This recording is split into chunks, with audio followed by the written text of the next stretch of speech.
고요하다 못해 숨 막히는 침묵이 강씨 가문의 거대한 한옥을 지배했다.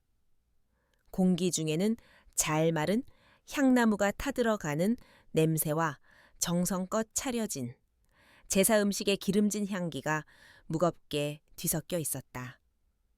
매년 돌아오는 박영희 회장의 남편, 즉 강씨 가문의 선대 회장을 위한 제삿날이었다. 모든 것은 수십 년간 이어져 온 엄격한 규칙대로였다. 사람들의 옷차림, 제기, 지키의 위치, 심지어는 들이쉬고 내쉬는 숨의 길이까지도 보이지 않는 규율에 묶여 있는 듯했다.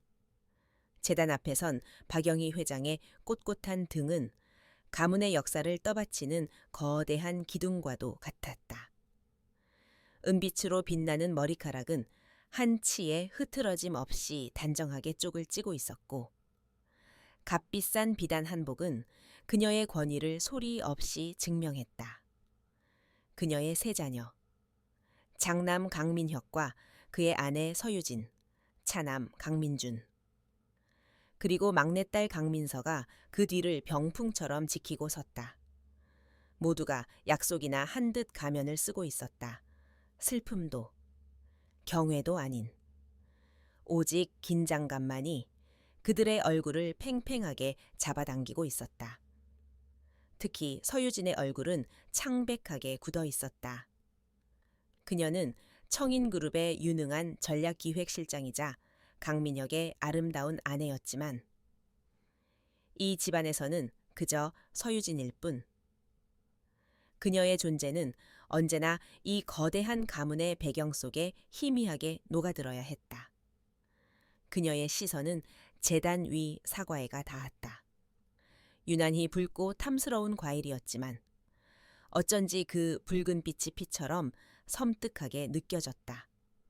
모든 절차가 끝나고 음복 인후를 위한 짧은 시간이 주어졌다. 하인들이 조용히 움직여 작은 상을 내오자 박 회장은 잠시 제단을 바라보다가 나지막이 입을 열었다. 그녀의 목소리는 조용했지만 그 안에 담긴 서늘함은 방 안의 온도를 몇 도는 떨어뜨릴 만큼 강력했다. 아무리 윤을 내고 좋은 그릇에 담아도 근본이 다른 과실은 그 맛이 다른 법이지. 그녀는 곁에 놓인 사과를 가리키며 말했지만 그 잿빛 눈동자는 정확히 며느리인 서유진을 향하고 있었다. 그것은 단순한 말이 아니었다. 유진의 출신, 그녀가 가진 모든 것, 그녀의 존재 자체를 폄하하는 날카로운 비수였다. 지난 몇 년간 유진은 이런 종류의 언어적 폭력을 수없이 견뎌왔다. 언제나처럼 그녀는 고개를 숙이고 입술을 깨물고 심장이 차갑게 식는 것을 느끼며 이 순간이 지나가기만을 기다려야 했다. 그러나 오늘은 아니었다. 오늘은 모든 것이 달라야만 했다. 방 안의 모든 시선이 유진에게 쏠렸다. 남편 강민혁은 불안한 눈으로 그녀와 어머니를 번갈아 쳐다보았고 시동생 강민준의 입가에는 거의 보이지 않는 희미한 미소가 걸려 있었다. 시누이 강민서는 무표정한 얼굴로 차차짬만 내려다보고 있었다. 모두가 그녀의 굴욕을 기대하고 있었다. 침묵이 흐르는 동안 유진은 천천히 고개를 들었다.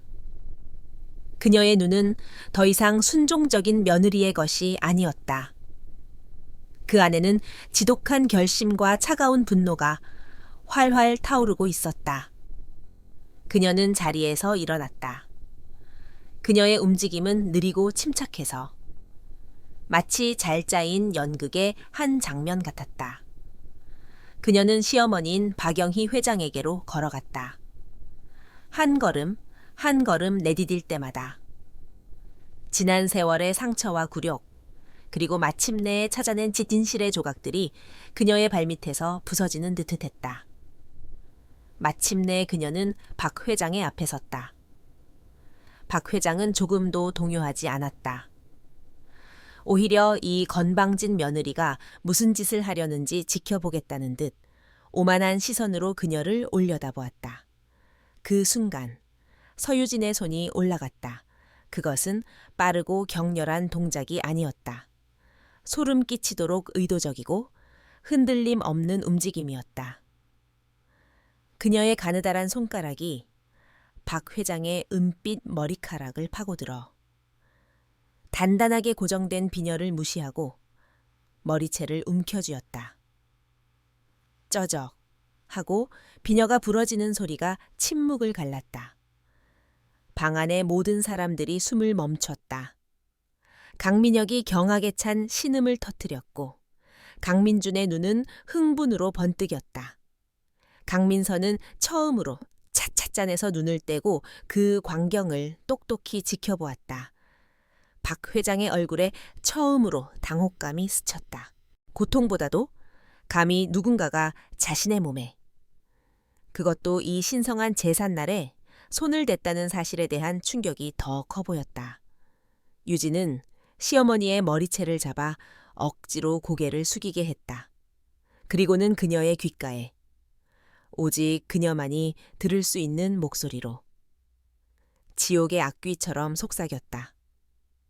20년 전의 빚, 이제 갚으실 때가 됐습니다. 어머님. 그 한마디에 박영희 회장의 동공이 미세하게 흔들렸다. 그것은 분노나 놀람과는 다른 종류의 떨림이었다. 오랫동안 굳게 닫아두었던 판도라의 상자가 열리는 것을 목격한 자의 원초적인 공포였다. 서유진, 너 지금 무슨 미친 짓이야? 정신을 차린 강민혁이 달려들어 유진의 팔을 떼어내려 했지만 그녀는 필사적으로 시어머니의 머리채를 놓지 않았다.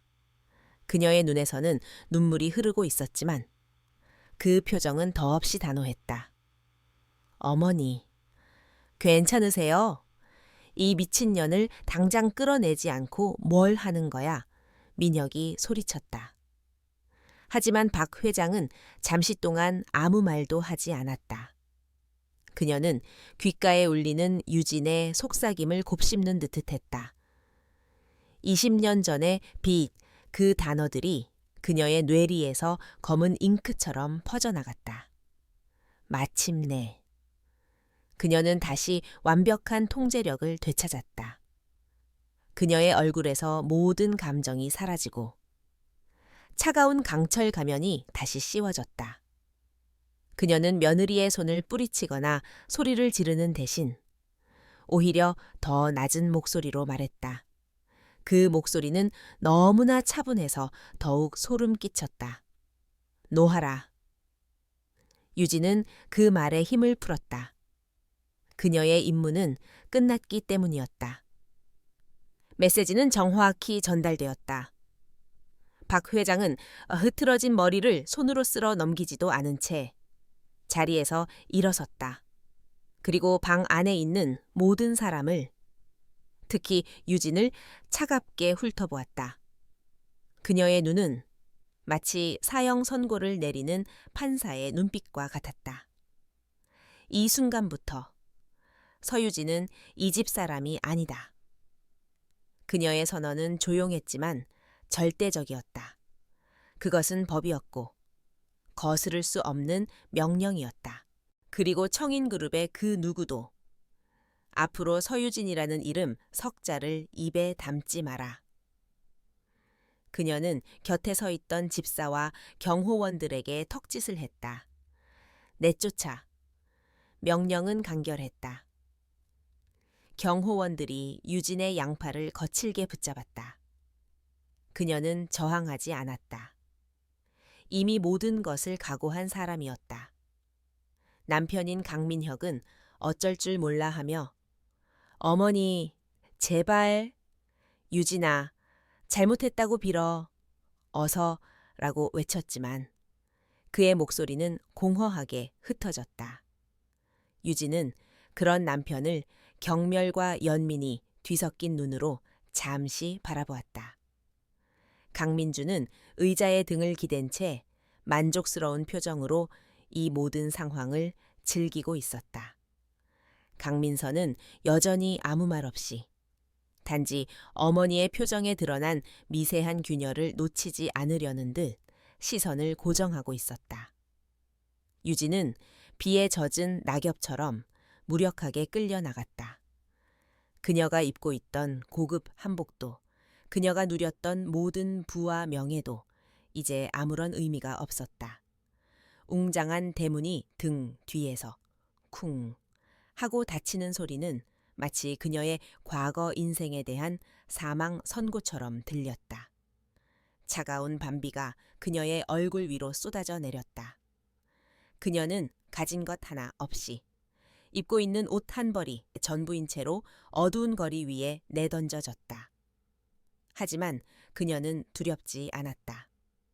오히려 기묘한 해방감마저 느껴졌다.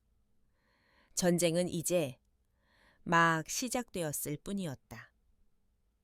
그녀는 자신의 모든 것을 걸고 거대한 제국의 심장에 불을 질렀다. 이제 그 불길이 모든 것을 삼켜버리는 것을 지켜볼 차례였다. 밤새 쏟아지던 비는 새벽이 되어서야 그쳤지만 도시의 공기는 여전히 축축하고 차가웠다. 서유진은 지독한 한기 속에서 눈을 떴다. 몸을 누인 침대는 눅눅했고 코를 찌르는 곰팡이 냄새는 그녀가 지난 몇 년간 살아온 세상과는 완전히 다른 차원의 것이었다. 창문 틈으로 새어 들어오는 희미한 빛에 의지해 주변을 둘러보았다. 싸구려 모텔의 비좁은 방. 어젯밤. 흠뻑 젖은 채 거리를 헤매다 간신히 현금 몇 장으로 얻은 피난처였다. 현실 감각이 둔중한 망치처럼 그녀의 머리를 내리쳤다. 모든 것이 꿈이 아니었다. 그녀는 제 손으로 모든 것을 파괴했고 이제 그 잔해 속에 홀로 서 있었다. 가장 먼저 확인한 것은 휴대폰이었다. 화면에는 서비스 지역이 아님이라는 메시지만 떠 있었다. 통신이 끊긴 것이다. 단순한 요금 미납의 문제가 아니라는 것을 직감했다. 이것은 박영희 회장의 전쟁 방식이었다. 적의 눈과 귀를 가장 먼저 멀게 하는 것. 유진은 쓴웃음을 지었다.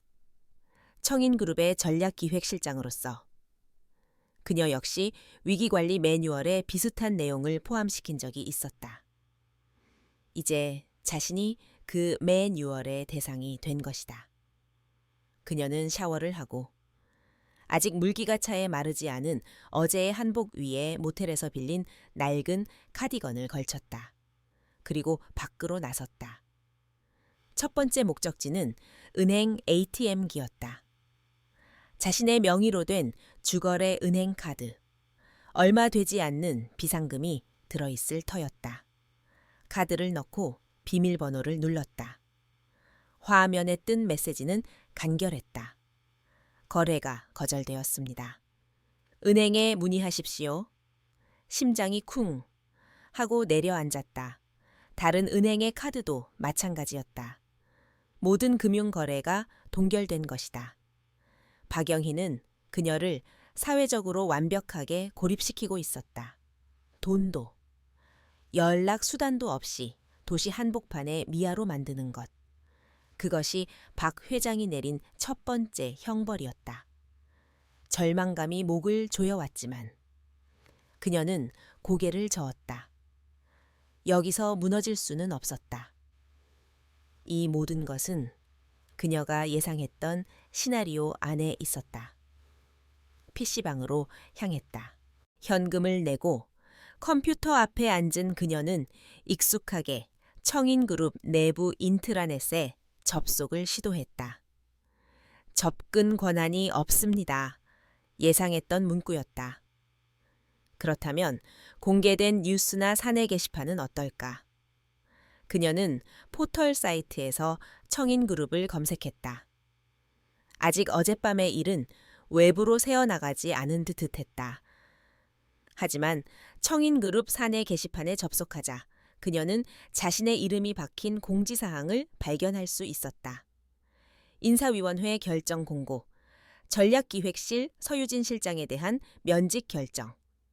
사유는 심각한 도덕적 해이 및 회사 명예 실추였다. 개시 시각은 오늘 새벽 5시 정각. 박영희는 밤사이에 인사위원회를 소집했고 이사들의 동의를 받아냈으며 이 모든 것을 전 직원이 볼 수 있도록 공지까지 마친 것이다. 그 경이로운 속도와 무자비함에 헛웃음이 나왔다. 그녀는 이제 공식적으로 사회적 사형 선고를 받은 죄인이었다. 그때 메신저 창이 하나 떴다.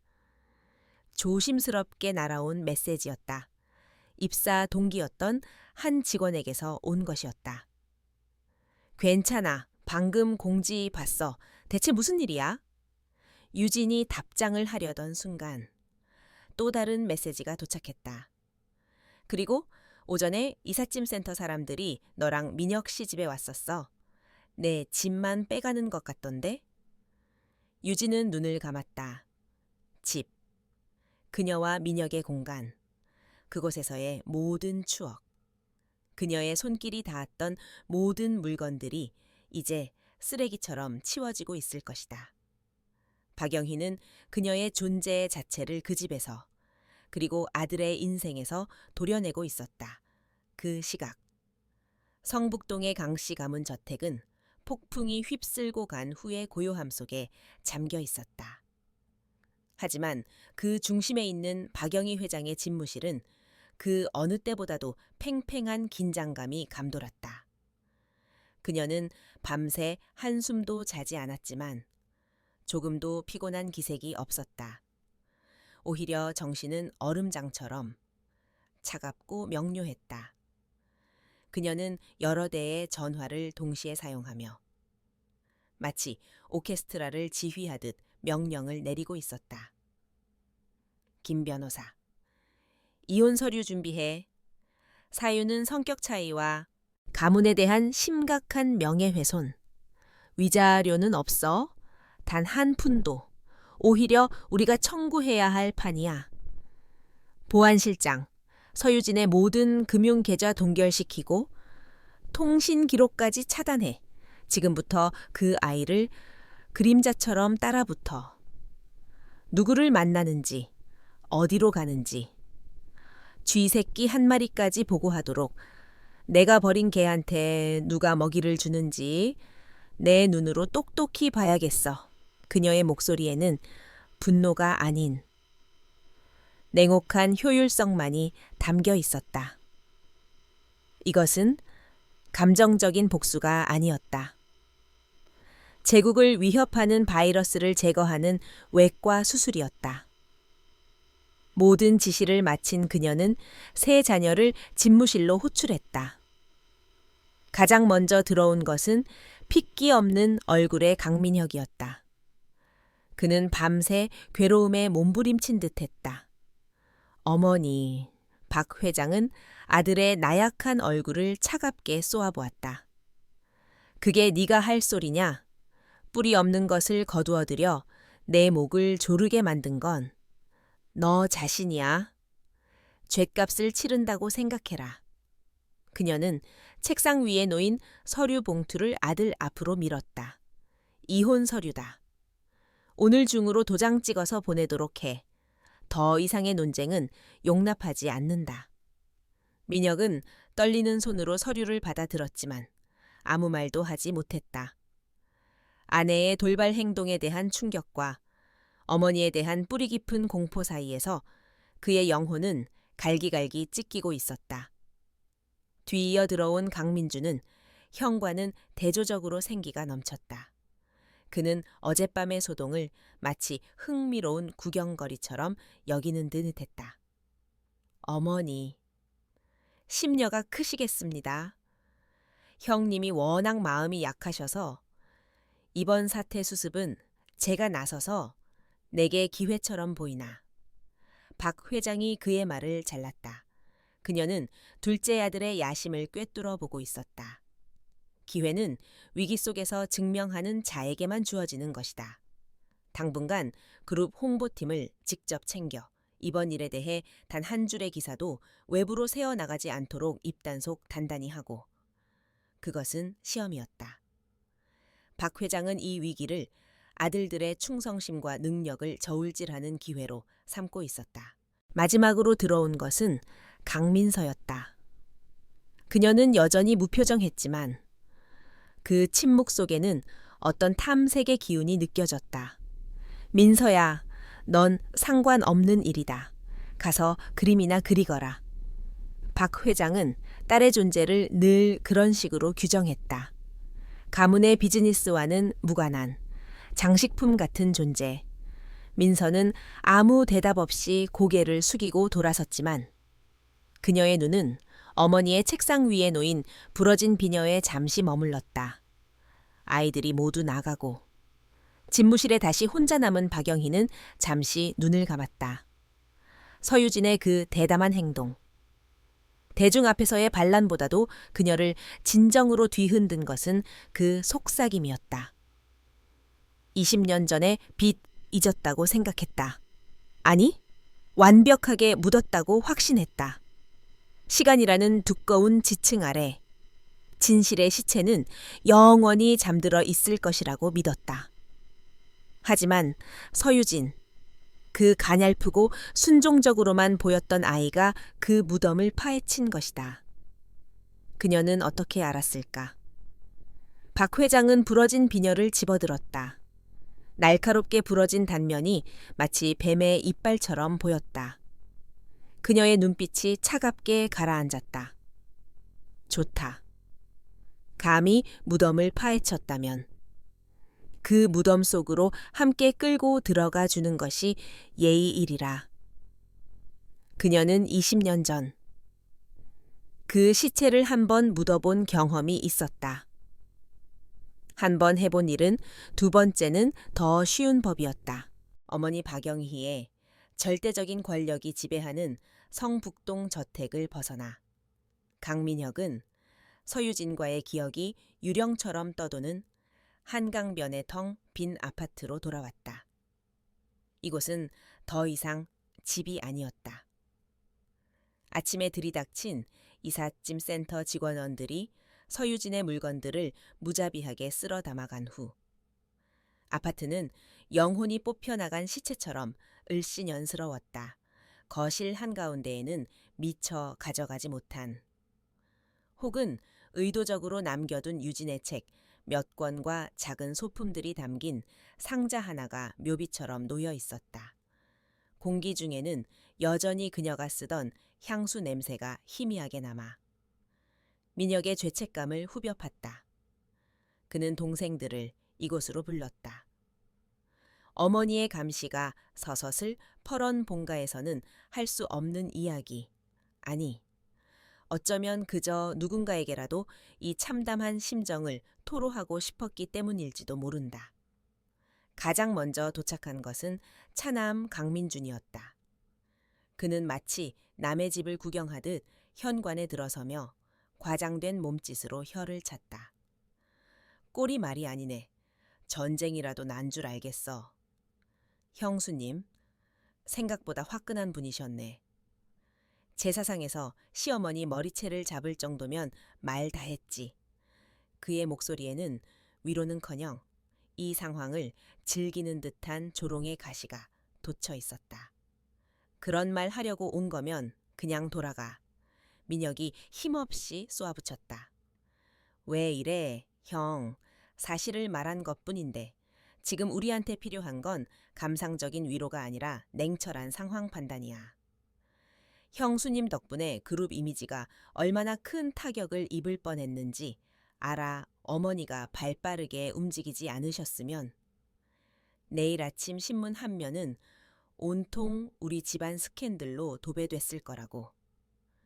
민주는 소파에 깊숙이 몸을 묻으며 민혁을 한심하다는 듯 쳐다봤다. 그에게 이 사건은 가족의 비극이 아니라 형의 무능을 증명하고 자신의 입지를 강화할 절호의 기회였다. 곧이어 막내 강민서가 조용히 들어왔다. 그녀는 엉망이 된 거실을 잠시 둘러볼 뿐 별다른 감정을 드러내지 않았다. 그저 두 오빠 사이에 흐르는 팽팽한 신경전의 관찰자처럼 적당한 거리를 두고 자리를 잡았다. 침묵을 깬 것은 다시 민혁이었다. 그는 마른 세수를 하며 괴로운 듯 말했다. 나는 아직도 믿을 수가 없어. 유진이가 왜 그랬을까? 평소에 어머니 때문에 힘들어하긴 했지만 그렇다고 이렇게까지 할 사람은 아니었어. 분명히 뭔가 우리가 모르는 이유가 있을 거야. 이유 그게 지금 중요해. 민준이 코웃음을 쳤다. 이유가 뭐든 간에 형수님은 돌이킬 수 없는 선을 넘었어.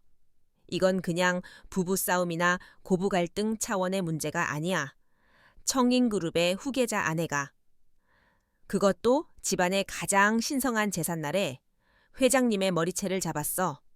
이건 쿠데타나 마찬가지라고. 형? 말 좀 가려서 해. 가려서 뭘 해? 형이 현실을 제대로 못 보니까 하는 말이잖아. 형수 하나 제대로 건사 못해서 집안을 이 꼴로 만들어 놓고. 아직도 그 여자 편을 드는 거야. 어머니가 이혼 서류에 도장 찍으라고 하셨다며. 당장 찍어. 그게 형이 지금 할 수 있는 유일한 일이고 이 사태를 수습하는 첫걸음이야. 민준의 목소리는 날카롭고 단호했다. 그는 민혁의 가슴에 비수를 꽂는 말을 아무렇지 않게 내뱉었다. 민혁의 얼굴이 고통으로 일그러졌다. 아내를 잃은 슬픔과 배신감, 그리고 어머니의 명령을 거역할 수 없는 무력감이 뒤섞여 그를 질식시킬 것 같았다. 그는 자신이 거대한 톱니바퀴 사이에 끼어갈려 나가는 벌레처럼 느껴졌다. 두 오빠의 대화를 소리 없이 듣고만 있던 민서가 처음으로 입을 열었다. 그녀의 목소리는 차분했지만 그 어떤 소음보다도 형제들의 신경을 집중시켰다.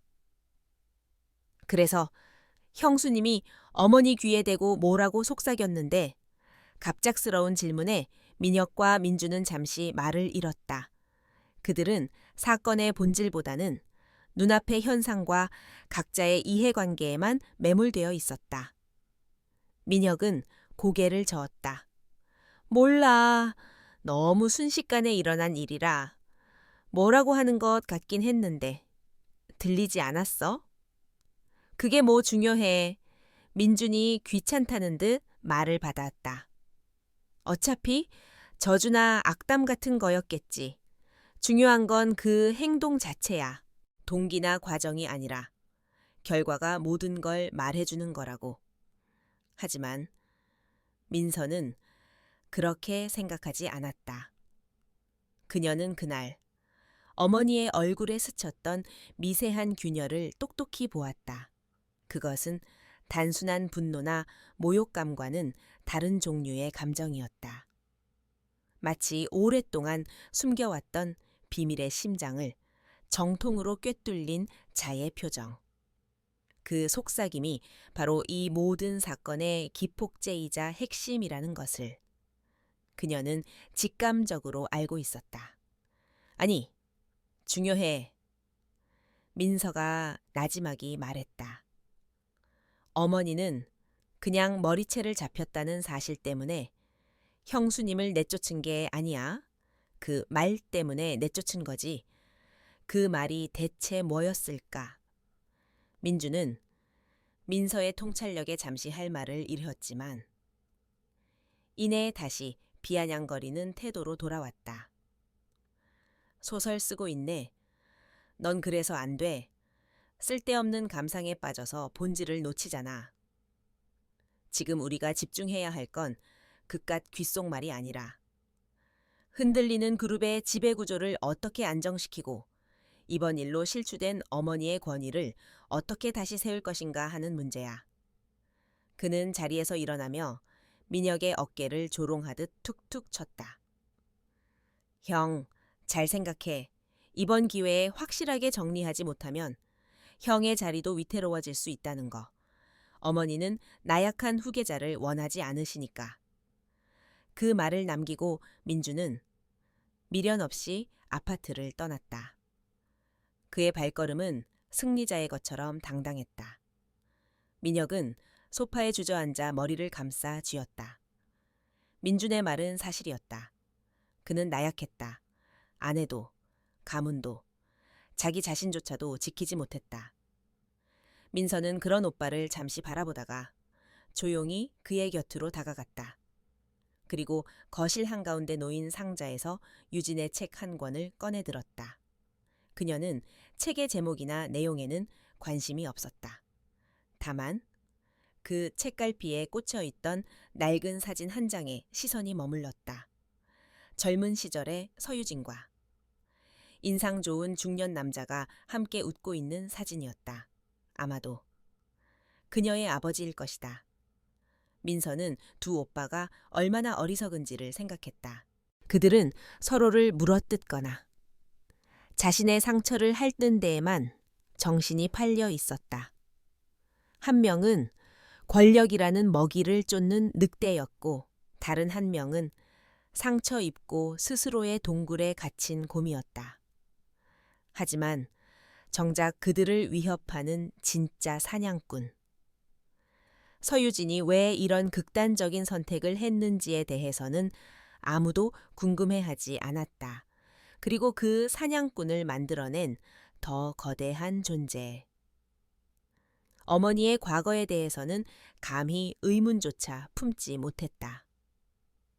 민서는 조용히 사진을 제자리에 돌려놓고 아파트를 나섰다. 이제 이 게임의 진짜 규칙을 이해하는 것은 자신뿐인 것 같았다. 서유진에게 세상은 하룻밤 사이에 거대한 유리벽이 세워진 감옥이 되었다.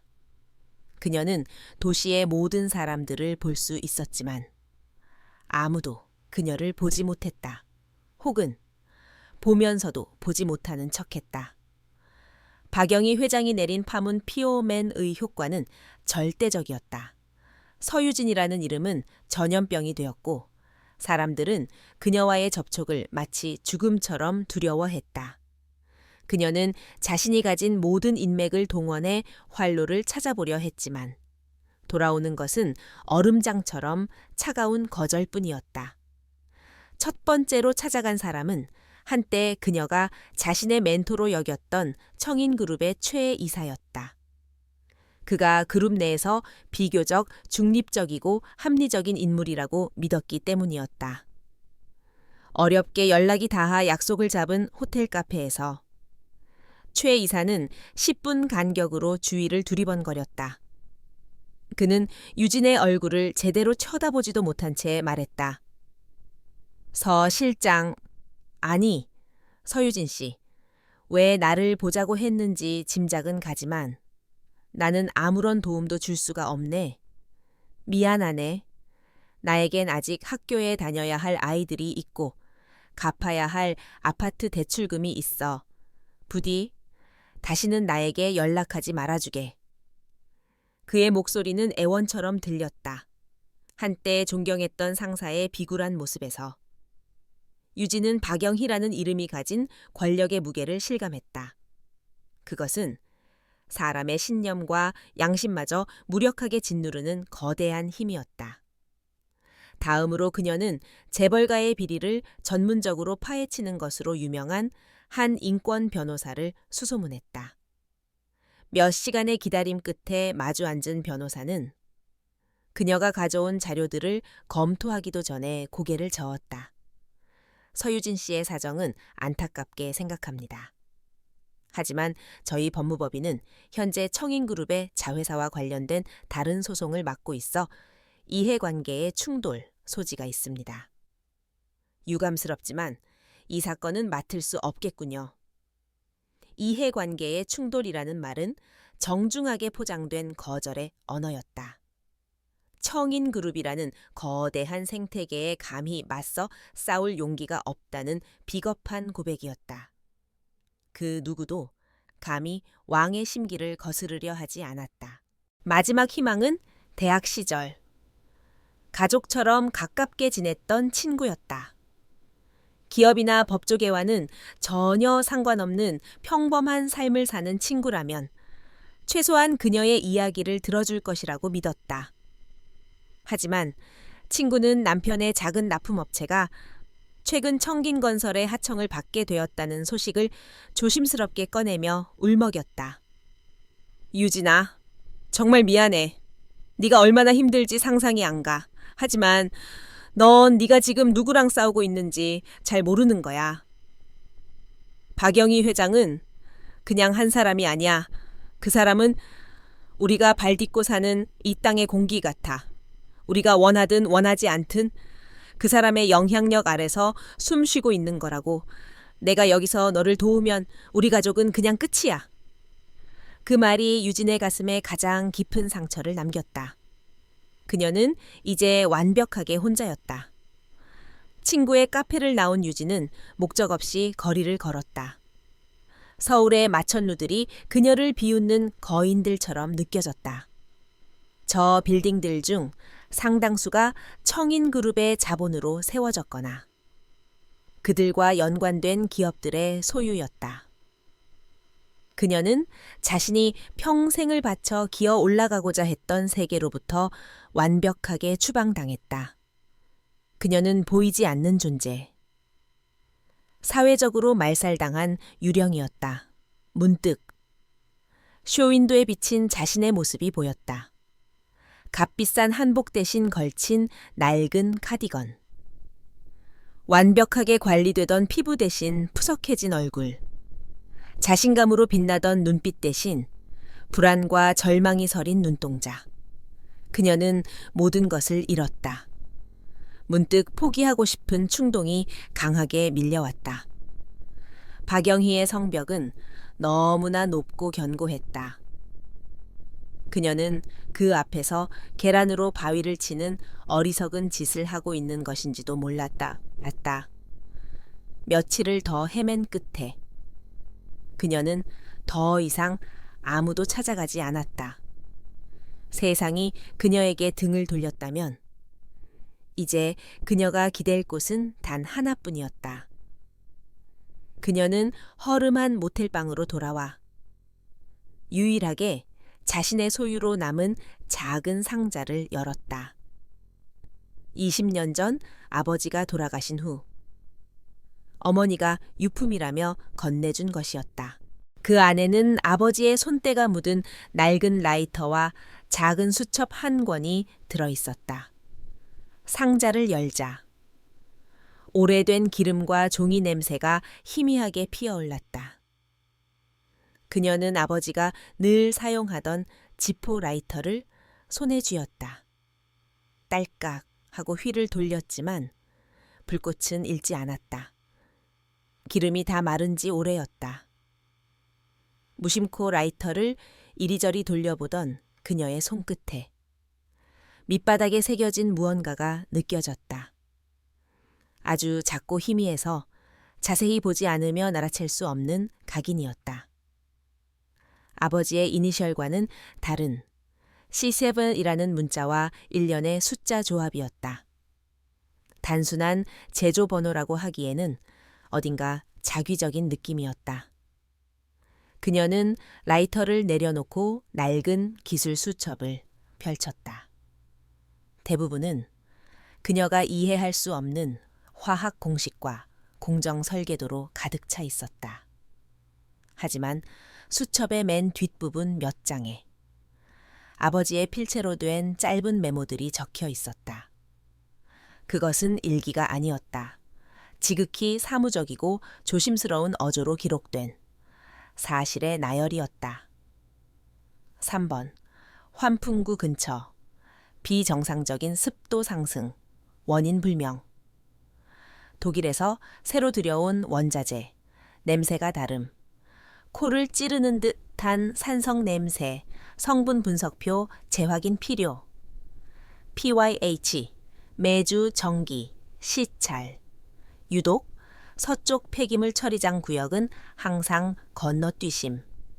PYH 박영희였다. 당시 공장장이었던 그녀의 이니셜 유진의 심장이 세차게 뛰기 시작했다. 이 메모들은 단편적으로는 아무 의미 없는 조각들이었다. 하지만 그녀가 지난 몇 년간 청긴그룹의 데이터베이스에서 몰래 열람하고 머릿속에 저장해두었던 20년 전 화재 사고 보고서와 맞춰보기 시작하자 끔찍한 그림이 그려지기 시작했다. 공식 보고서에 따르면 사고는 아버지가 안전수칙을 무시하고 낡은 밸브를 무리하게 조작하다 발생한 개인 과실이었다. 하지만 아버지의 메모는 그가 사고 몇 주 전부터 공장의 이상 징후를 감지하고 있었음을 보여주었다. 비정상적인 습도, 정체불명의 원자재, 그리고 무언가를 의도적으로 회피하는 듯한 공장장의 동선. 이 모든 것이 거대한 은폐의 가능성을 가리키고 있었다. 라이터 밑바닥의 가기는 어쩌면 그 정체불명의 원자재가 담겨있던 컨테이너 번호나 화학물질 관리 번호일지도 모른다. 아버지는 무언가 끔찍한 진실을 눈치채고 자신만의 방식으로 증거를 남기려 했던 것이다. 그리고 그 진실을 덮기 위해 박영희는 아버지를 희생양으로 만들었다. 유진은 두 손으로 얼굴을 감쌌다. 온몸이 부들부들 떨렸다. 이것은 단순한 추측이 아니었다. 거대한 음모의 첫 번째 실마리였다. 세상은 그녀를 버렸지만 아버지는 그녀에게 마지막 무기를 남겨주었다. 절망의 잿더미 속에서 차가운 분노의 불꽃이 다시 타오르기 시작했다. 그녀는 더 이상 도망치거나 숨지 않을 것이다. 이제부터는 사냥의 시간이었다. 서유진의 허름한 모텔 방은 이제 버려진 항구가 아닌 전쟁을 앞둔 장수의 작전실이 되었다. 벽에는 아버지의 수첩 내용을 옮겨 적은 메모들과 20년 전 사고기사 스크랩이 어지럽게 붙어 있었다. 그녀는 밤낮으로 모든 단서들을 조합하고 해체하며 거대한 음모의 지도를 그려나갔다. 하지만 지도만으로는 성을 함락시킬 수 없었다. 그녀에게는 성벽을 무너뜨릴 공성추가 필요했다. 그것은 바로 여론이었다. 박영희의 제국은 돈과 권력 위에 세워졌지만 그 기반은 대중의 신뢰와 이미지라는 허상에 의존하고 있었다. 그 허상을 부술 수 있는 유일한 무기는 진실을 담은 기사 한 줄, 방송 전파를 타는 목소리 하나였다. 그녀는 한 사람의 이름을 떠올렸다. 백수연 기자. 20년 전 청인화학 공장 폭발 사고를 끈질기게 파고들다 갑자기 모든 취재를 중단하고 한직으로 밀려났던 탐사보도 전문기자. 지금은 작은 인터넷 언론사에서 칼럼이나 쓰며 잊힌 존재가 되었지만 유진은 그가 아직 진실에 대한 갈증을 버리지 않았을 것이라고 믿었다. 수소문 끝에 찾아간 그의 사무실은 먼지 쌓인 책과 낡은 서류 더미로 가득 차 있었다. 백 기자는 반백의 머리를 긁적이며 경계심 가득한 눈으로 유진을 맞았다. 청인그룹의 며느리셨던 분이 이런 누추한 곳까지 어쩐 일이십니까? 복수극에 저를 이용하고 싶으신 거라면 시간 낭비니 돌아가시는 게 좋을 겁니다. 그의 목소리에는 세상에 대한 냉소와 피로감이 묻어 있었다. 유진은 그의 책상 앞에 앉아 자신이 가져온 자료들을 꺼내놓았다. 복수극이 맞습니다. 그녀는 담담하게 인정했다. 하지만 이건 제 개인적인 복수가 아니라 20년 전에 묻혀버린 한 남자의 죽음에 대한 복수입니다. 그리고 백 기자님께서 놓쳐버린 진실에 대한 복수이기도 하고요. 과거 20년 전 10살의 유진은 아버지의 영정 사진 앞에서 울지 않았다. 눈물이 나지 않았다. 말끔한 양복을 입은 회사 사람들은 그녀의 머리를 쓰다듬으며 사고라고 했다. 아버지가 잠깐 실수를 해서 벌어진 안타까운 사고라고. 그들 중에 유독 차가운 눈빛을 한 젊은 여자가 있었다. 당시 공장장이었던 박영희였다. 그녀는 유진에게 어떤 위로의 말도 건네지 않았다. 그저 뚫어질 듯 바라볼 뿐이었다. 마치 모든 것을 알고 있다는 듯한, 그리고 모든 것을 경고하는 듯한 그 눈빛을. 어린 유진은 이해할 수 없었지만 영원히 잊을 수도 없었다. 아버지는 그런 실수를 할 사람이 아니었다. 그의 작업복은 항상 단정했고 그의 공구들은 언제나 제자리에 정리되어 있었다. 안전을 입버릇처럼 말하던 아버지가 실수를 했다는 말을 그녀는 단 한순간도 믿지 않았다. 그 불신의 씨앗은 그녀의 마음속 가장 깊은 곳에 뿌리내렸다. 현재 백 기자는 유진이 내민 아버지의 수첩 4본을 팔짱을 낀 채 시큰둥하게 넘겨보았다. 이런 종류의 메모는 법정에서 증거가 될 수 없습니다. 고인의 개인적인 감상일 뿐이죠. PYH 이니셜만으로 박영희 회장이라고 단정할 수도 없는 거고. 유진은 그의 반응을 예상했다는 듯 라이터 밑바닥을 찍은 사진을 내밀었다. 이건 저희 아버지가 늘 쓰시던 라이터입니다. 밑에 C11과 1년 번호가 새겨져 있어요. 그래서요? 라이터 제조 번호겠죠? 아니요. 유진의 목소리에 힘이 실렸다. 이건 당시 청인화학이 독일의 켐바흐사로부터 수입했던 특수 화학물질 컨테이너 관리 번호입니다. 그리고 그 물질은 극도의 휘발성과 독성을 가져서 당시 국내법으로는 사용이 금지된 것이었고요. 백 기자의 눈썹이 꿈틀했다. 그는 자세를 바로 하고 유진을 쳐다보기 시작했다. 과거 7년 전 대학 도서관에서 유진은 경영학 과제를 위해 청인그룹의 성장사를 분석하고 있었다.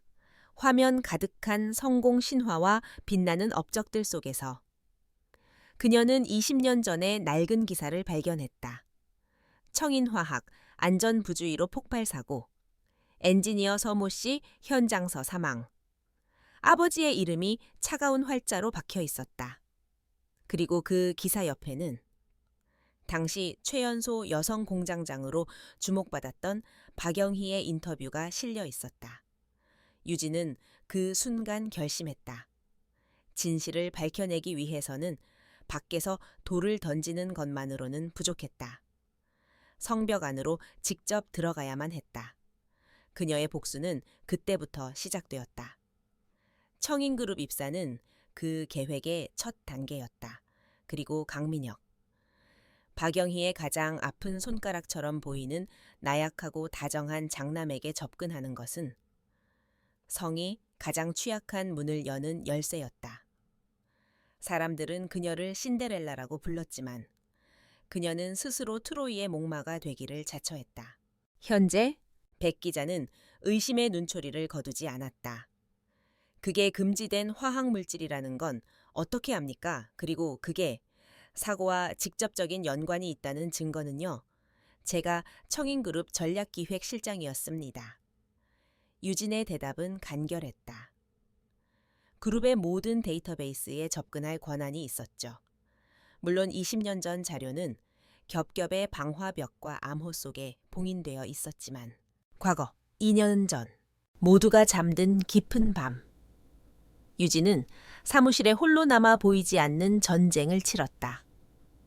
그녀는 남편의 아내이자 시어머니의 며느리라는 완벽한 가면 뒤에 날카로운 해커의 발톱을 숨기고 있었다. 수개월에 걸친 노력 끝에 그녀는 마침내 봉인된 과거의 서버에 접근하는 데 성공했다. 그곳에서 그녀는 공식 사고 보고서와는 전혀 다른 조작되기 전의 원본 기록들을 발견했다.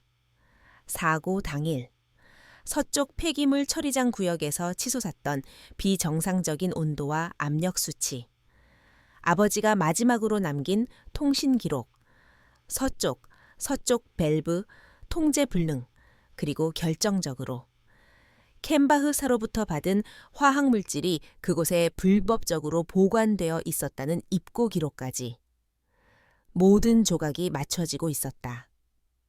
박영희는 원가 절감을 위해 불법 화학 물질을 밀수했고 보관 과정에서 문제가 생기자 진실을 덮기 위해 작은 폭발을 더 큰 폭발로 위장했다. 그리고 그 모든 죄를 이상 징후를 가장 먼저 발견하고 보고하려 했던 아버지에게 뒤집어 씌운 것이다. 제삿날의 반란은 충동적인 행동이 아니었다. 이 모든 증거의 마지막 조각을 손에 넣은 후 그녀가 오랫동안 준비해온 선전포고였다. 현재 유진은 자신이 찾아낸 모든 자료와 정황을 백 기자에게 쏟아냈다. 그녀의 목소리는 떨리지 않았다. 오랜 시간 동안 가슴속에서 삭혀온 진실은 이제 그녀의 일부가 되어 있었다. 모든 이야기를 들은 백수현 기자는 한동안 말이 없었다. 그는 책상 위에 놓인 자료들을 그리고 그 너머에 앉은 서유진이라는 여자를 번갈아 보았다. 그녀의 눈에서 그는 20년 전 자신이 보았던 진실을 향한 광기와도 같은 집념을 발견했다. 그는 서랍 깊숙한 곳에서 낡은 취재 수첩 한 권을 꺼냈다. 20년의 세월이 담겨 누렇게 변색된 종이 위에는 그가 당시 취재했던 내용들이 빼곡히 적혀 있었다. 그리고 수첩의 마지막 장에 그가 결국 밝혀내지 못했던 의문이 적혀 있었다. 사고 희생자, 서정우 엔지니어, 마지막 행적, 서쪽 폐기물 처리장. 그러나 회사는 그가 동쪽 밸브 구역에서 사망했다고 주장. 왜? 백 기자는 마침내 수첩을 덮고 유진을 바라보았다. 그의 눈에는 더 이상 냉소가 아닌 잊고 있던 늙은 사냥개의 투지가 번뜩이고 있었다. 알겠습니다. 한번 해봅시다. 박영희 회장이 20년 동안 덮어놓은 그 무덤. 우리 둘이서 같이 파헤쳐 봅시다. 마침내 유진은 혼자가 아니었다. 강민혁은 며칠 동안 지옥을 살았다. 낮에는 어머니 박영희의 사슬, 펄언 감시와 다그침에 시달렸고 밤에는 서유진의 마지막 모습과 그녀의 공허한 눈빛이 악몽처럼 그를 덮쳤다. 그의 책상 서랍 안에는 어머니가 건넨 이혼 서류가 독사처럼 또아리를 튼 채 들어 있었다. 그는 차마 그 서류에 도장을 찍을 수가 없었다. 그것은 단순히 아내와의 관계를 끊는 행위가 아니었다. 그가 사랑했던 모든 시간, 함께 웃고 울었던 모든 순간을 제 손으로 부정하고 살해하는 것과 같았다. 하지만 어머니의 압박은 그의 숨통을 점점 더 조여왔다. 그는 선택의 기로에 서 있었다. 이대로 어머니의 꼭두각시가 되어 남은 평생을 죄책감 속에 살 것인가? 아니면 마지막으로 한 번이라도 유진을 만나 진실을 확인할 것인가? 그는 결국 후자를 택했다. 비서를 통해 수소문한 끝에 알아낸 허름한 모텔 주소. 그는 타인의 시선을 피해 자신의 신분을 숨긴 채 약속 장소인 한강변의 낡은 공원으로 유진을 불러냈다. 밤의 강물은 도시의 불빛을 삼킨 채 검고 깊게 흐르고 있었다. 먼저 도착한 민혁은 안절부절 못하며 강가 주위를 서성겼다. 며칠 만에 그의 얼굴은 반쪽이 되어 있었고 완벽하게 다려져 있던 그의 셔츠는 구겨져 있었다. 그는 왕국을 잃어버린 왕자처럼 보였다. 잠시 후 어둠 속에서 유진이 모습을 드러냈다. 그녀 역시 수척해져 있었지만 그녀의 눈빛은 이전과 달랐다. 슬픔이나 절망이 아닌 단단하게 벼려진 강철과 같은 의지가 담겨 있었다. 그 모습에 민혁은 가슴이 철렁 내려앉았다. 그녀는 더 이상 그가 알던 그의 품 안에서 위로받던 서유진이 아니었다.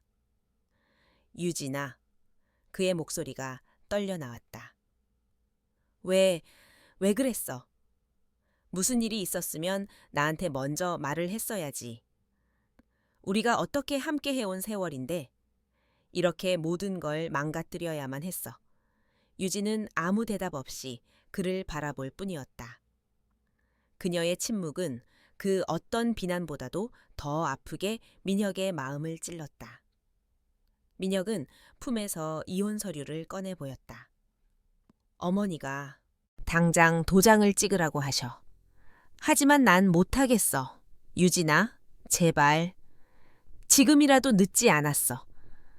어머니께 가서 잘못했다고, 잠시 이성을 잃었다고 빌자. 내가 옆에서 함께 무릎 꿇을게. 그리고 우리 멀리 떠나자.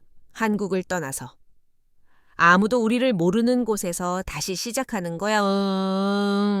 내가 다 책임질게. 그것은 그가 할 수 있는 최선의, 그리고 가장 절박한 제안이었다. 하지만 그 말은 유진의 분노에 불을 지폈다. 그녀는 그의 제안이 사랑이 아닌 진실로부터 도망치려는 비겁한 자기기만이라는 것을 알았다. 책임 당신이 뭘 책임지는데. 그녀의 목소리는 얼음처럼 차가웠다.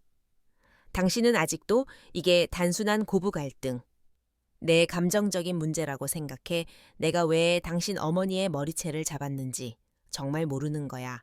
그녀는 가방에서 서류 몇 장을 꺼내 민혁에게 내밀었다.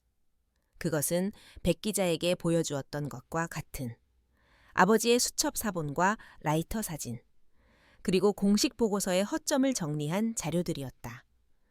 민혁은 떨리는 눈으로 그것들을 받아들었다. 사과를 하라고 누구에게 내 아버지를 죽인 여자에게 당신 어머니께 내가 왜 그랬는지 묻고 싶어? 그럼 내가 알려줄게. 당신 어머니는 내 아버지를 죽였어. 그리고 지난 20년 동안 그 피 묻은 손으로 당신과 당신 형제들을 키우고 청린그룹이라는 제국을 건설한 거야. 아버지를 죽였다는 말이 비수처럼 날아와 민혁의 심장에 박혔다. 그의 머릿속이 하얗게 비어버렸다.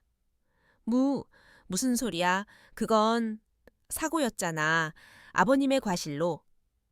과실. 유진이 기가 막힌다는 듯 웃었다. 이걸 보고도 그런 말이 나와 당신 어머니는 원가 절감을 위해 불법 화학 폐기물을 공장에 몰래 들여왔고 그걸 은폐하기 위해 사고를 조작했어. 그리고 모든 죄를 우리 아버지에게 뒤집어 씌운 거라고. 당신이 지금 누리는 모든 것들, 당신의 지위, 당신의 부, 그 모든 게 내 아버지의 목숨 값이야.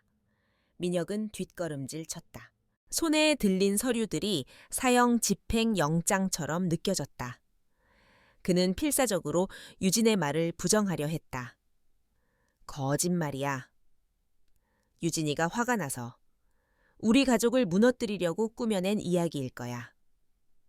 하지만 그의 이성이 그렇게 외치는 동안 그의 기억 저편에서 잊고 있던 과거의 조각들이 떠오르기 시작했다. 어린 시절. 청인화학 공장 근처에만 가면 두통을 호소하던 자신에게 유난히 날카롭게 반응하던 어머니의 모습.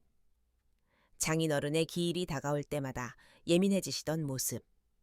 그리고 몇 년 전 유진이 옛날 공장 부지에 아버지를 기리는 작은 추모비를 세우고 싶다고 했을 때 불같이 화를 내며 반대하던 어머니의 그 광기 어린 얼굴, 모든 것이 들어맞고 있었다. 그가 애써 외면하고 무시해왔던 모든 퍼즐 조각들이 이제 살인이라는 끔찍한 단어 아래 하나로 합쳐지고 있었다. 그의 세계가 무너져 내렸다. 그가 평생 믿고 의지했던 어머니가 사실은 잔혹한 살인자일지도 모른다는 진실 앞에서 그는 숨을 쉴 수 없었다. 그가 지켜야 할 가족과 그가 사랑하는 아내 사이의 선택이 아니었다. 이것은 추악한 진실과 그 진실 위에 세워진 거짓된 삶 사이의 선택이었다. 아니야, 아닐 거야.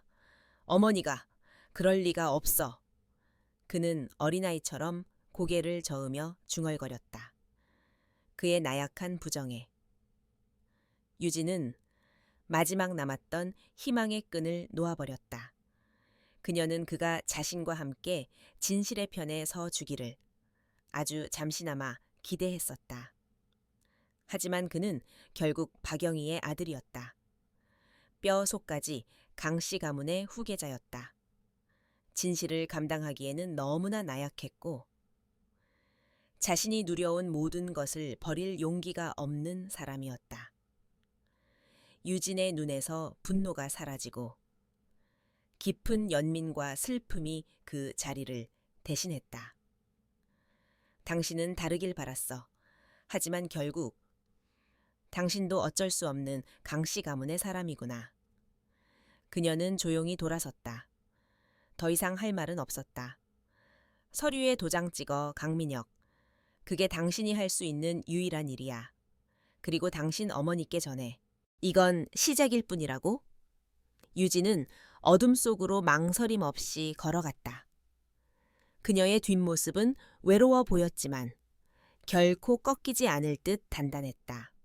민혁은 차가운 강바람 속에서 홀로 서서 손에 들린 서류와 유진이 남기고 간 끔찍한 진실 사이에서 오열했다.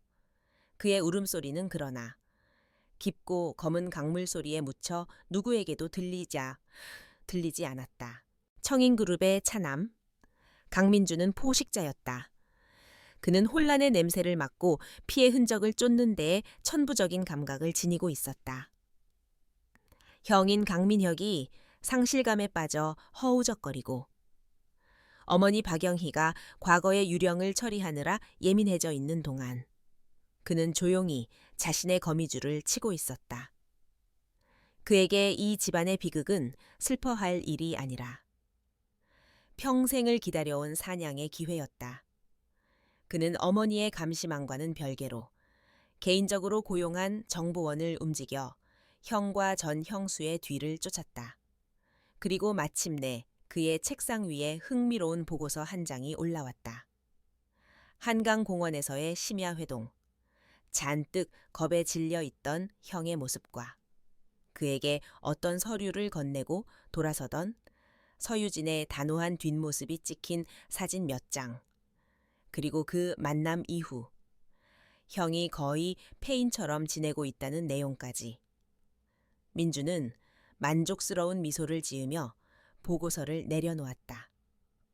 감정에 휘둘리는 나약한 형, 그는 언제나 그런 식이었다. 하지만 중요한 것은 형의 상태가 아니었다. 서유진이 건넨 서류의 정체였다.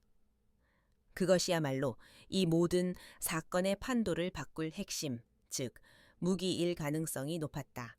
그는 정보원에게 새로운 지시를 내렸다. 강민혁은 이제 됐어. 서유진의 과거를 파, 특히 그녀의 아버지, 그리고 그녀가 최근에 만난 사람들, 아주 사소한 거라도 놓치지 마. 며칠 후 새로운 보고서가 도착했다. 서유진이 퇴물 취급받는 늙은 기자인 백수현을 만났다는 사실. 민준의 눈이 번뜩였다. 왜 하필 백수현일까? 그는 즉시 백수현이라는 인물에 대해 뒷조사를 시작했다. 그리고 그의 경력에서 흥미로운 공통점을 발견했다. 백수현은 20년 전 청인화학 폭발 사고를 끈질기게 취재하다가 갑자기 모든 활동을 중단했던 바로 그 기자였다. 퍼즐 조각들이 맞춰지기 시작했다. 서유진의 반란은 단순한 홧김에 저지른 행동이 아니었다. 그녀의 아버지의 죽음과 관련이 있다. 그리고 그 죽음의 진실을 어머니는 필사적으로 숨기고 있다.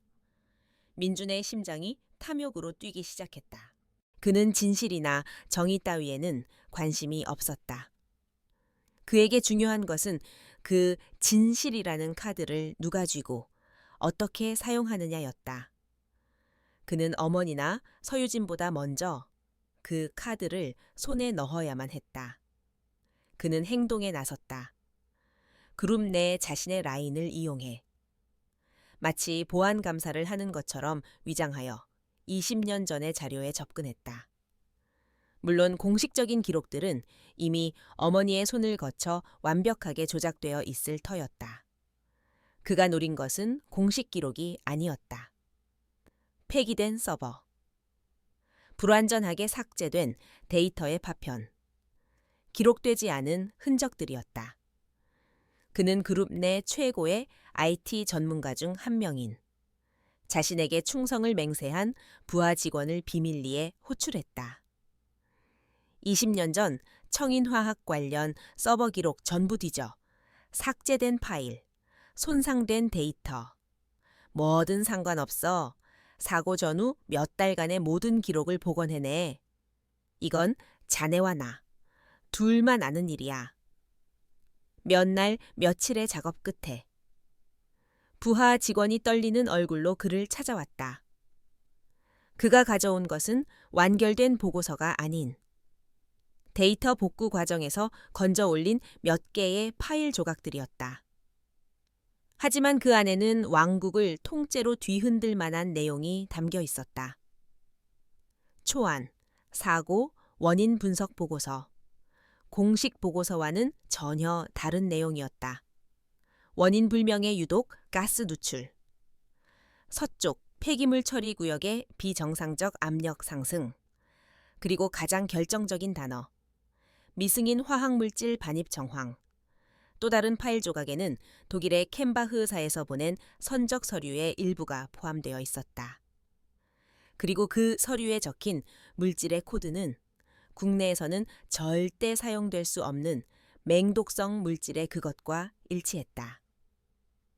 민주는 의자 깊숙이 등을 기댔다. 온몸에서 환희에 가까운 전율이 느껴졌다.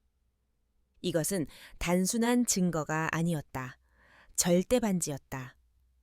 이 작은 데이터 조각만 있으면 그는 이 게임의 모든 플레이어를 자신의 발 아래에 둘 수 있었다. 어머니 박영희. 평생을 두려워하고 넘어서고 싶었던 절대 권력자. 그는 이제 그녀의 가장 치명적인 약점을 손에 쥐었다. 이 카드를 보여주는 순간 어머니는 후계자 자리를 그에게 넘겨줄 수밖에 없을 것이다. 형 강민혁, 유약하고 무능한 장남. 그는 형이 이 사실을 알고도 묵인했거나 혹은 아내의 행동을 의심조차 하지 못할 만큼 무능했다는 것을 증명하여 완벽하게 몰락시킬 수 있었다. 전 형수 서유진. 복수를 위해 모든 것을 건 여자. 그는 그녀보다 더 확실한 증거를 손에 넣었다. 그녀의 복수를 돕는 척하며 판을 키울 수도 있고 반대로 이 증거를 묻어버리는 대가로 그녀에게서 무언가를 빼앗을 수도 있었다. 그는 모든 것을 가졌다. 늦은 밤 자신의 사무실에 홀로 앉아 복원된 파일들이 빛나는 모니터 화면을 바라보며 민주는 처음으로 진정한 권력의 맛을 느꼈다.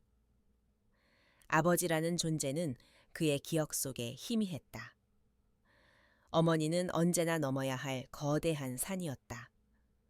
형은 평생의 경쟁자이자 걸림돌이었다. 그에게 가족이란 사랑의 대상이 아니라 정복해야 할 영토이자 먹이 사슬의 경쟁자들일 뿐이었다. 그리고 마침내 그가 이 정글의 최상위 포식자가 될 순간이 온 것이다. 그는 더 이상 둘째 아들이라는 그늘에 머물지 않을 것이다. 그는 조용히 수화기를 들었다. 그가 오랫동안 관리해온 그룹의 핵심 재무팀장이자 그의 신복에게 연결했다. 김 팀장, 지배구조 개편안 반으로 다시 준비해주게.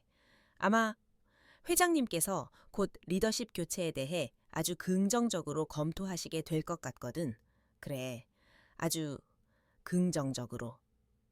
전화를 끄는 그는 창밖으로 펼쳐진 서울의 야경을 내려다보았다. 수많은 불빛들이 마치 그에게 항복하는 신하들처럼 느껴졌다. 이제 이 모든 것을 가질 시간이었다.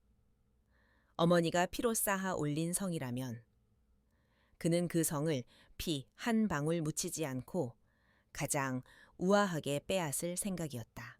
박영희 회장은 자신이 쌓아 올린 성벽에 미세한 균열이 가고 있음을 감지하고 있었다. 서유진이라는 바이러스는 예상보다 훨씬 더 지독하게 내부를 파고들고 있었다. 장남 민혁은 완전히 망가져 영혼 없는 인형처럼 그녀의 명령을 따를 뿐이었고 그 공허한 눈빛은 그녀에게 미묘한 불안감을 안겨주었다. 더 위험한 것은 차남 민준이었다. 그는 이 혼란을 노골적으로 즐기고 있었으며 최근 들어서는 그 야심을 숨기려는 노력조차 하지 않았다. 그의 조용한 자신감은 마치 폭풍전야의 고요함처럼 박영희의 신경을 긁었다. 그녀는 평생을 전장에서 살아온 노련한 장수였다. 적은 언제나 외부에 있었고 그녀는 그들을 모두 격파해왔다.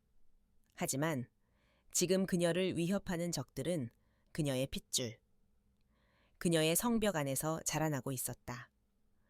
그녀는 이 보이지 않는 내란을 잠재워야만 했다. 그러기 위해서는 새로운 동맹이, 그녀의 논리를 이해해 하고 그녀의 편에 서줄 단 한 사람이 필요했다.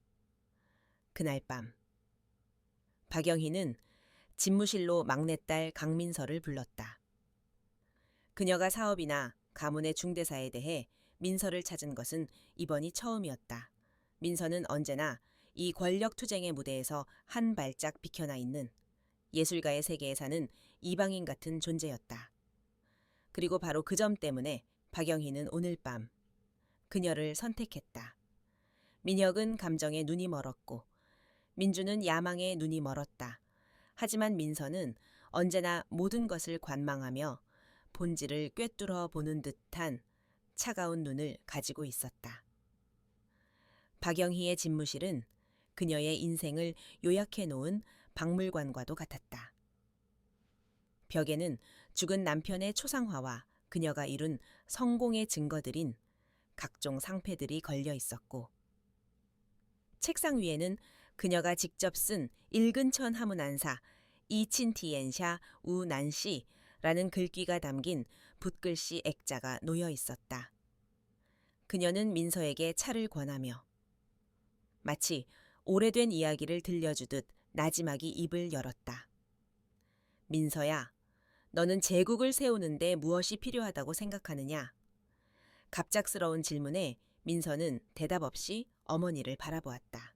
구금이나 비전 같은 아름다운 말들로는 돌멩이 하나도 쌓아 올릴 수 없다. 제국은 희생으로 만들어지는 것이다. 때로는 입에 담을 수조차 없는 끔찍한 희생으로. 박영희는 자앗잔을 내려놓고 그 잿빛 눈으로 딸의 영혼을 꿰뚫어 보듯 말했다. 그리고는 지난 20년간 그 누구에게도 꺼내지 않았던 판도라의 상자를 열기 시작했다. 그녀의 이야기는 자기 연민이나 변명이 아니었다. 그것은 한 사람의 인생을 통째로 집어삼킨 거대한 폭풍의 기록이자 한 제국의 여왕이 내리는 냉혹한 자기 변론이었다. 그녀는 20년 전 남편이 갑작스럽게 세상을 떠난 후 회사가 처했던 절망적인 상황을 설명했다. 빚더미에 올라앉아 당장 내일의 생존을 걱정해야 했던 시절. 청인화학 공장은 그녀에게 남은 마지막 동아줄이었다. 나는 선택을 해야만 했다. 수천 명 직원들의 생계와 내 아버지가 평생을 바친 회사의 면군을 걸고 도박을 해야 했지. 독일에서 들여온 그 화학 물질은 위험했지만 당시 우리에겐 유일한 탈출구였다. 그 위험을 감수하지 않으면 우리 모두는 함께 가라앉는 수밖에 없었어.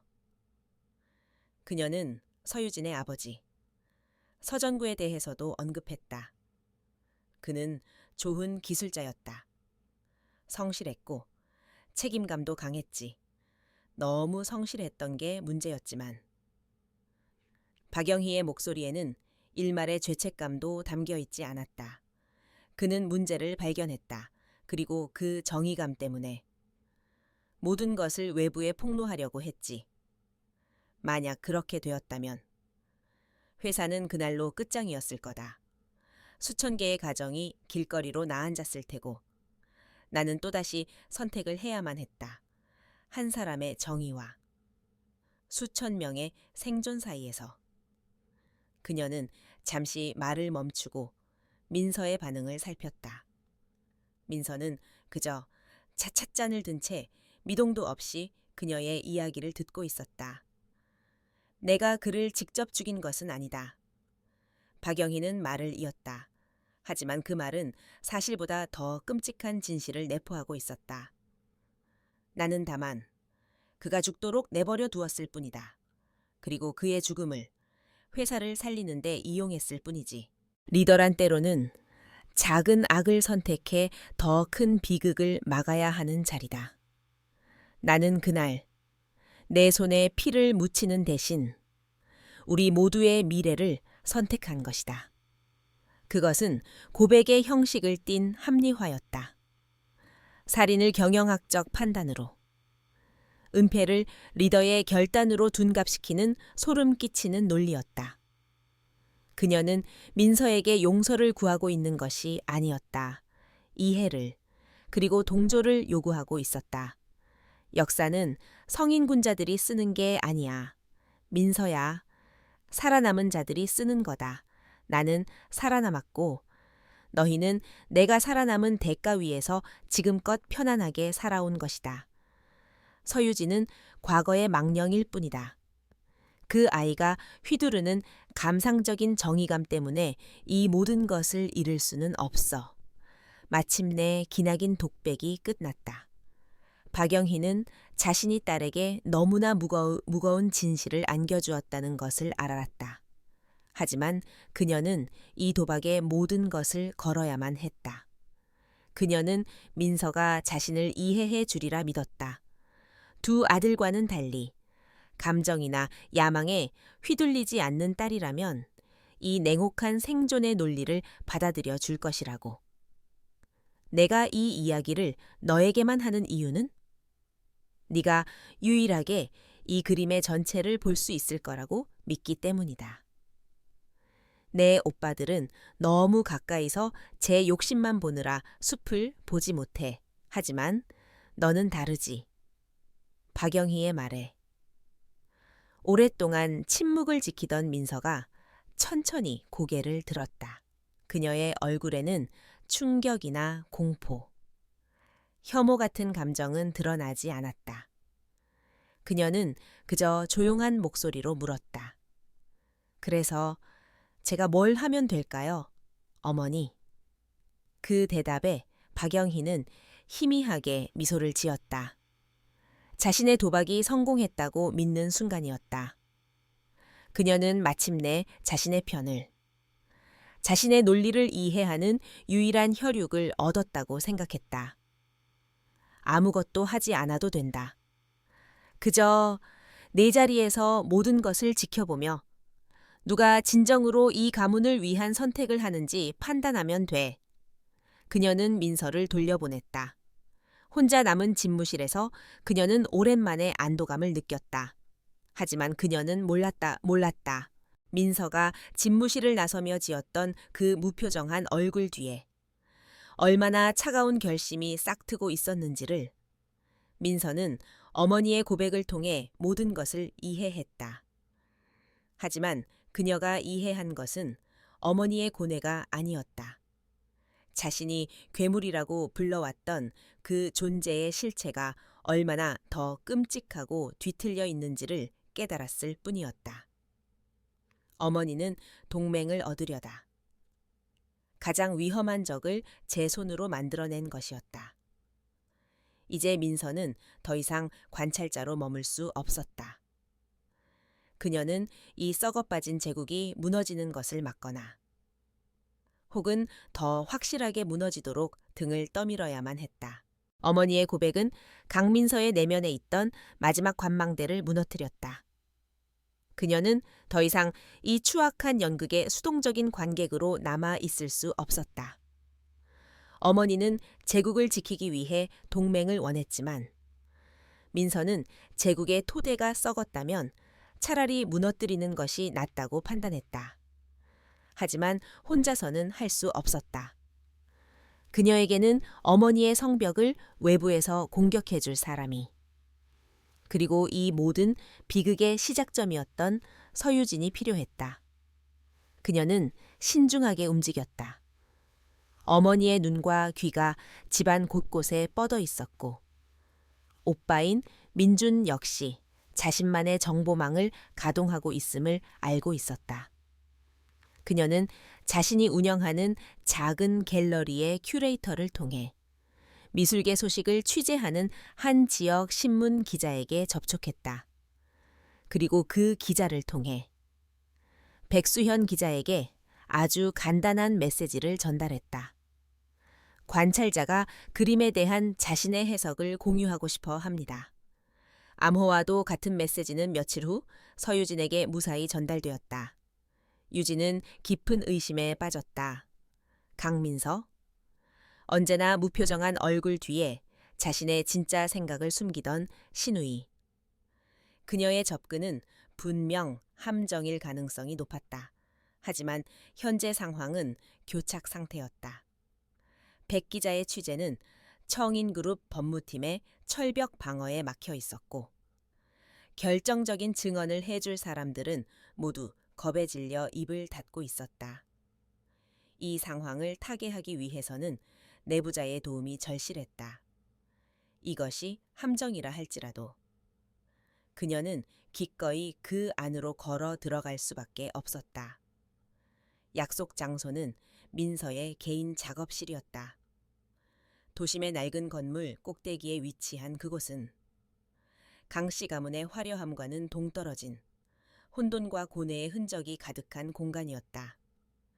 미완성의 그림들이 사방에 널려 있었고, 캔버스 위에는 격렬한 붓질로 표현된 추상적인 형태들이 뒤엉켜 있었다.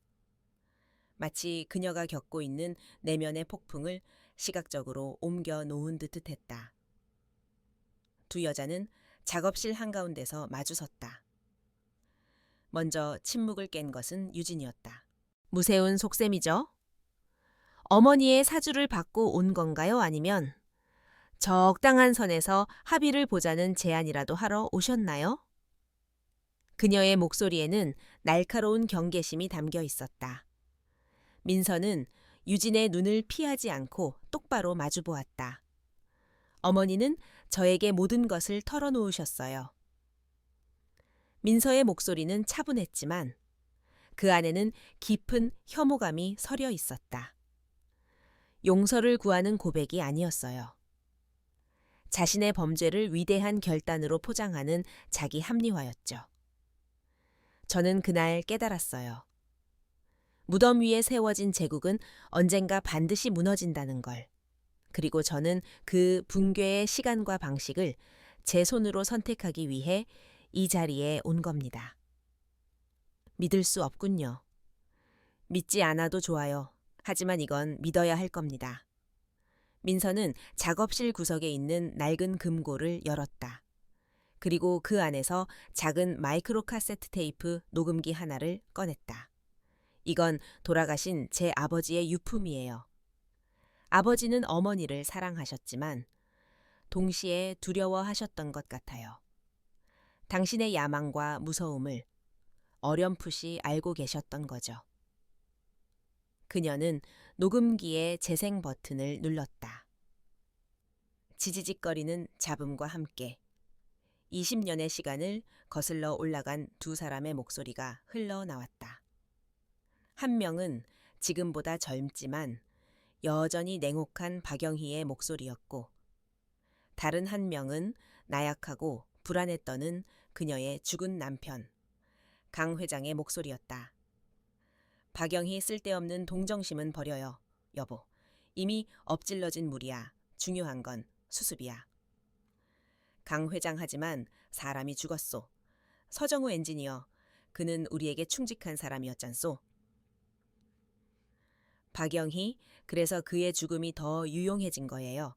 모든 책임을 그 죽은 기술자에게 넘기면 돼. 개인의 과실로 인한 안타까운 사고. 내가 그렇게 만들 테니 당신은 그저 입 다물고 가만히 있어요, 신이야. 이건 우리 모두를 위한 최선의 선택이야. 녹음이 끝나자 작업실에는 무거운 침묵이 내려앉았다. 유진은 숨조차 쉴 수 없었다. 이것은 그녀가 그토록 찾아 헤매던 빼도 박도 못할 스모킹 건이었다. 박영희가 자신의 입으로 범죄를 지시하고 은폐하려 한 정황이 담긴 완벽한 증거였다. 아버지는 이걸 세상에 공개할 용기가 없으셨어요. 평생을 이 비밀의 무게에 짓눌려 사시다가 돌아가셨죠. 저는 이 녹음기의 존재를 얼마 전에야 알게 됐어요. 민서가 녹음기를 유진에게 건넸다. 이제 당신의 무기가 될 거예요. 유진은 떨리는 손으로 녹음기를 받았다. 그녀는 오랫동안 민서를 바라보았다. 그녀의 의도를, 그 깊이를 알 수 없는 눈동자 속을 읽어내려 애썼다. 왜 저를 돕는 거죠? 당신도 결국 강씨 가문의 사람이잖아요. 맞아요. 민서가 고개를 끄덕였다. 그래서 돕는 거예요. 이대로 가다간 우리 가문은 안에서부터 썩어 문드러져 공멸하게 될 테니까. 어머니의 죄는 법의 심판을 받아야 하고 둘째 오빠의 탐욕도 대가를 치러야 해요. 하지만 그녀는 잠시 말을 멈추었다. 큰오빠는 강민혁은 달라요. 그는 악한 사람이 아니라 그저 나약한 사람일 뿐이에요. 어머니의 그늘 아래서 평생을 제대로 된 선택 한번 해보지 못한 희생자이기도 하고요. 이건 제 조건이에요. 이 모든 일이 끝났을 때 큰오빠가 최악의 상황만은 피할 수 있도록 도와주세요. 그가 이 모든 음모를 몰랐다는 사실을 당신이 증언해 주는 겁니다. 그게 제가 이 증거를 당신에게 넘기는 대가예요. 유진은 민혁의 얼굴을 떠올렸다. 진실 앞에서 무너지던 그의 나약한 모습. 자신을 배신했지만 동시에 연민을 느꼈던 남자. 그녀의 싸움은 박영희와 그녀의 죄를 향한 것이었다. 민혁은 그저 파편에 맞은 부상자일지도 모른다. 유진은 잠시 고민한 끝에 고개를 끄덕였다. 좋아요. 당신 어머니와 강민주는 그들의 죗값을 치르게 될 겁니다. 하지만 강민혁 씨에 대해서는 그가 진실을 알게 된 것은 내가 말해준 이후라고 법정에서 증언하죠. 마침내 두 여자의 동맹이 맺어졌다. 복수를 위해 모든 것을 건 며느리와 가문의 붕괴회를 막기 위해 어머니에게 등을 돌린 딸. 그들은 이제 하나의 목표를 향해 움직이기 시작했다. 그들의 무대는 일주일 앞으로 다가온 청인그룹 정기 주주총회장이 될 것이었다. 백수현 기자가 모든 증거를 담은 기사를 인터넷에 공개하는 바로 그 시각. 민서는 주주총회장의 음향 시스템을 통해 이 녹음 파일을 재생시킬 것이다. 그리고 유진은 가장 극적인 순간에 그 무대 위로 직접 걸어 올라갈 생각이었다. 거대한 제국을 향한 마지막 전투의 계획이 세워졌다. 작업실의 어둠 속에서 두 여자의 눈빛은 그 어느 때보다도 차갑고 결연하게 빛나고 있었다.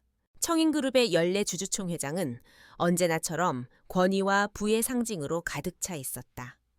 잘 차려입은 주주들과 날카로운 눈빛의 기자들, 그리고 그룹의 미래를 짊어진 임원원들이 거대한 강당을 가득 메웠다. 단상 위. 모든 조명의 중심에 선 박영희 회장은 한치의 흔들림도 없는 목소리로 그룹의 빛나는 미래와 투명한 윤리 경영에 대해 연설하고 있었다. 지난 몇 주간의 혼란이 거짓말이었던 것처럼 그녀는 다시 완벽한 제국의 여왕으로 돌아와 있었다.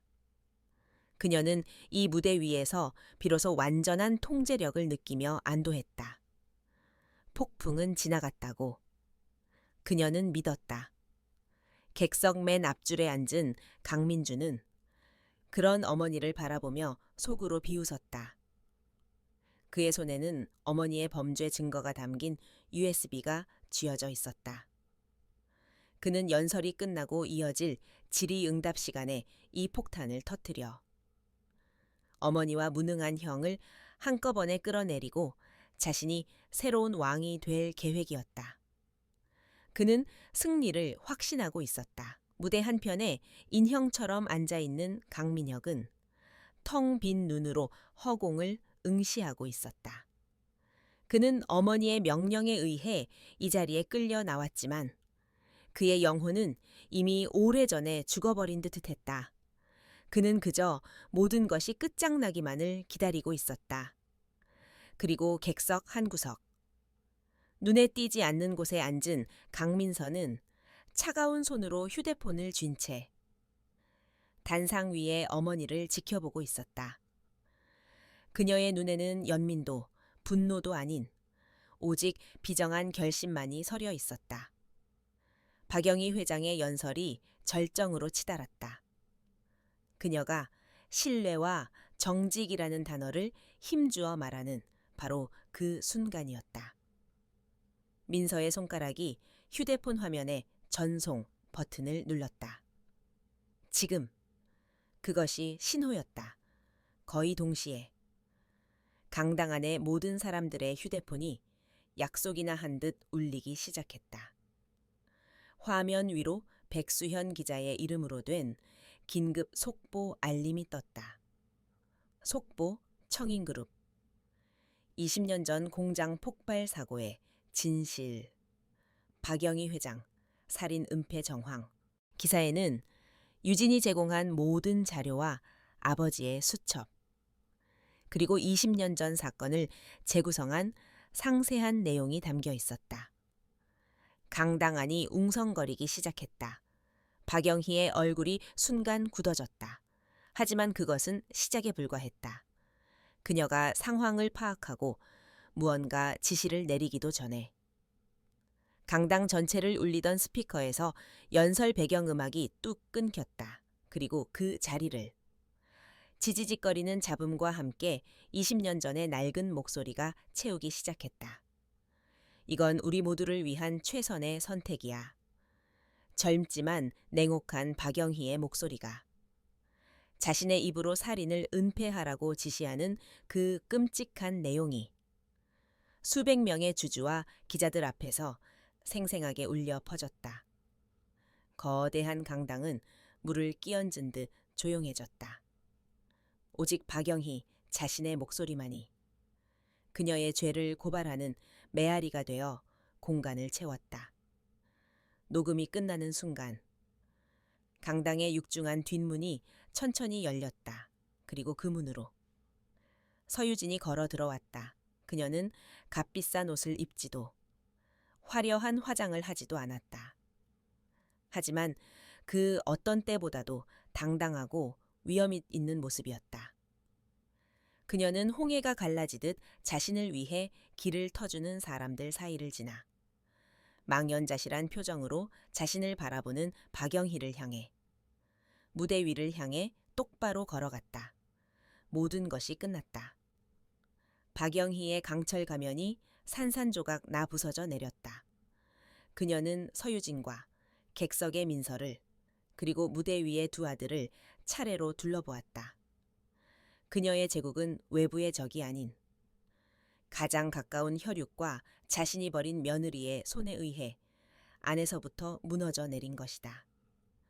강민주는 넋이 나간 얼굴로 손에 든 USB를 떨어뜨렸다. 자신이 쥐고 있던 비장의 카드는 이미 아무런 쓸모가 없는 휴지 조각이 되어버렸다.